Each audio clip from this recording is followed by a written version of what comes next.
నమస్తే గురుగారు. మహాదేవ. గురుగారు, కొంతమంది ఎలాంటి పరిస్థితుల్లో ఉంటారంటే బాగా ఇంకా దారుణమైన పరిస్థితుల్లో ఉంటారు. అన్ని సమస్యలు ఒకేసారి చుట్టుముట్టుకుంటాయి. ఆర్థిక సమస్యలు, శత్రువులు, నరదిష్టి, ఏ పని దొరకకపోవడం, ఎవరో ఒకరు మోసం చేయడం, చీట్ చేయడం, అష్ట కష్టాలనే వారికే. అష్ట కష్టాలు ఇంకెక్కడ లేని దరిద్రం అంతా పాపం వాళ్ళ జీవితంలోనే ఉంటుంది. ఎవరికి చెప్పుకోలేరు, ఎవరి నుంచి హెల్ప్ దొరకదు. అలాంటి పరిస్థితుల్లో ఏం చెయ్యాలి? దాని నుంచి కొంచెమైనా గట్టెక్కాలి అంటే ఏదన్నా మంచి రెమెడీ చెప్పండి గురుగారు. తప్పకుండా అమ్మా. ఇది ఎక్కువగా కూడా కర్ణాటకలో ఉండేటువంటి ప్రజలు ఎంతో విశ్వాసంగా కూడా చేసుకునేటువంటి రెమెడీ ఇది. అలాంటి పరిస్థితి సడన్ గా ఒకేసారి ఎందుకు వస్తుంది గురుగారు అసలు? తప్పకుండా చెప్తాను. వెన్నుపోటు ఒకటి. మనము ఒక వ్యక్తిని మనము నమ్మి ఆ వ్యక్తికి కొన్ని బరువు బాధ్యతలు అప్పచెప్పిన సందర్భాలలో మనతో వినయంగా ఉంటున్నట్టుగా నటిస్తూ మనం ఏమనుకుంటాము, వినయంగానే ఉంటున్నాడు అనుకుంటాం. వినయంగా ఉంటున్నట్టు నటిస్తూ సో వారి మనసులో ఏదైతే ఉన్నదో బయటపడకుండా కొన్ని రోజులు గడిచిన తర్వాత మనల్ని మోసం చేయడం. అర్థమైంది కదా క్లియర్గా? ఇది ఒక పాయింట్. పుట్టగతులు కూడా ఉన్నాయి. నేను చెప్తున్నా కదా, ఇలాంటి సిచ్యువేషన్స్ ఉండేటువంటి వారికి పుట్టగతులు కాదు కదా, అసలు కోలుకోలేని దెబ్బ పడుతుంది జీవితంలో 100%. ఎందుకంటే కృతజ్ఞత భావం, గ్రాటిట్యూడ్ అనేటువంటిది ఇది ఎంతో పెద్ద మాట. ఇది ఇప్పుడు అన్నం పెట్టినటువంటి వారికి సున్నం పెట్టేటువంటి వారు అంటే చెప్పండి, మీరే చెప్పండి, వారికి ఎలాంటి సిచ్యువేషన్ ఉంటుంది. కనుక ఓకే, చాలా మందికి జరుగుతూ ఉంటుంది. అదే నేను చెప్పేది. అందుకే ఇలాంటి సిచ్యువేషన్స్ ఇప్పుడు చాలా కష్టం తట్టుకోవడం. అలాంటి పరిస్థితి ఒక మనిషి ఉన్నంతసేపు ఆ మనిషికి సంబంధించినటువంటి చెడు విషయాలే మాట్లాడతారు. ఎప్పుడైతే మనిషి మరణించాడో, పాపం ఈ సమయంలో డబ్బులు ఇచ్చిండు నాకు, పాపం ఈ సమయంలో సహాయం చేసిండు, పాపం ఈ సమయంలో ఇట్లా చేసిండు, పాపం ఇట్లా కాకుండా అయిపో, చాలా మంచి ఆయన అట్లా మాట్లాడతారు. సో ఇక్కడ మనుషులు వారు ఉన్నంతసేపు విలువ అనేటువంటిది లేదు, డబ్బుకు మాత్రమే విలువ ఉన్నది.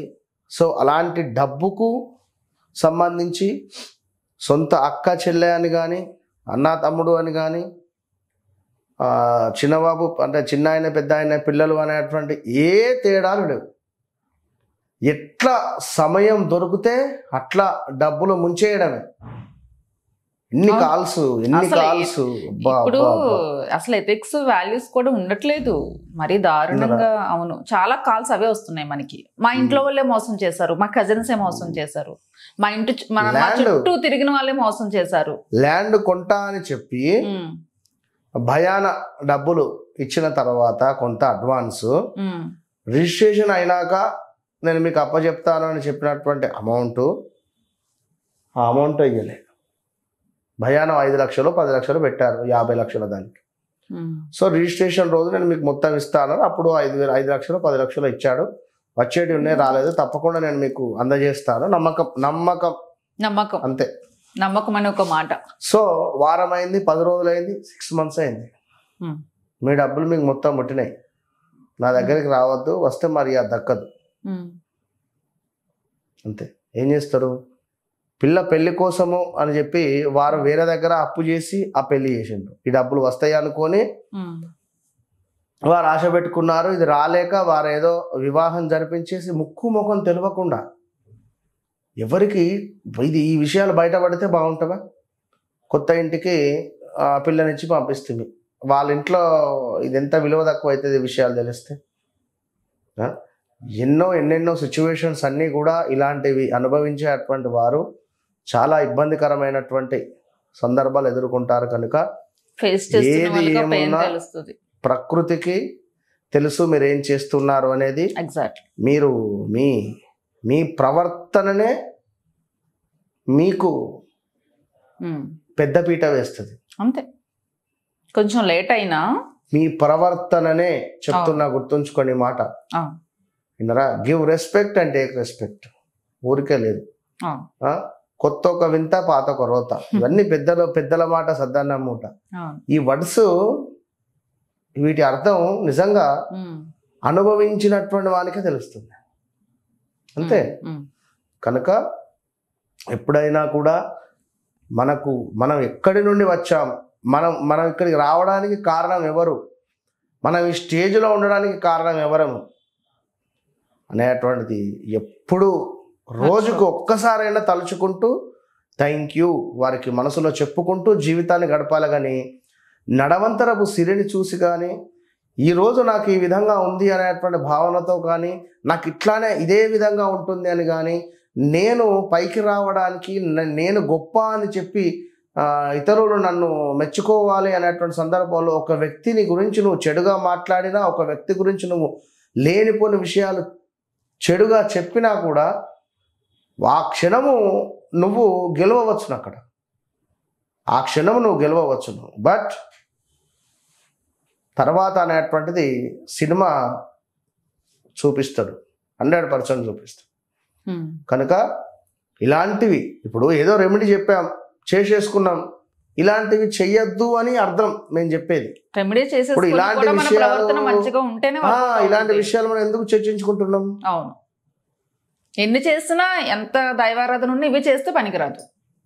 ముందు ఇది ఉండాలి, ప్రవర్తన ఉండాలి. కనుక ధర్మంగా ఉండండి.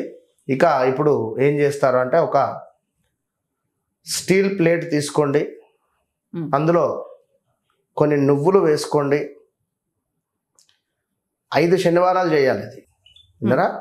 నువ్వులు వేసుకొని చక్కగా కూడా ముందు ఒక అష్టదళ పద్మం కానీ లేదా ఏదో మీకు తోచినటువంటి ముగ్గు వేయండి. మనము పడమరం వైపుగా కూర్చొని చేయాలి ఇది పని. తూర్పు వైపు మన వీపు ఉండాలి, గుర్తుంచుకోండి. ముగ్గు వేసి స్టీల్ ప్లేట్ పెట్టి అందులో చక్కగా కూడా నల్ల నువ్వులను పోసేసి చక్కగా కూడా మధ్యలో ఒక నిమ్మకాయను పెట్టేసి, మధ్యలో నిమ్మకాయను పెట్టి మీరు ఖచ్చితంగా కూడా నేను చెప్పేటువంటి ఈ యొక్క మంత్రాన్ని 108 సార్లు చదవండి. చదివిన తర్వాత ఈ యొక్క నిమ్మకాయను తీసుకొని గడపపై పెట్టి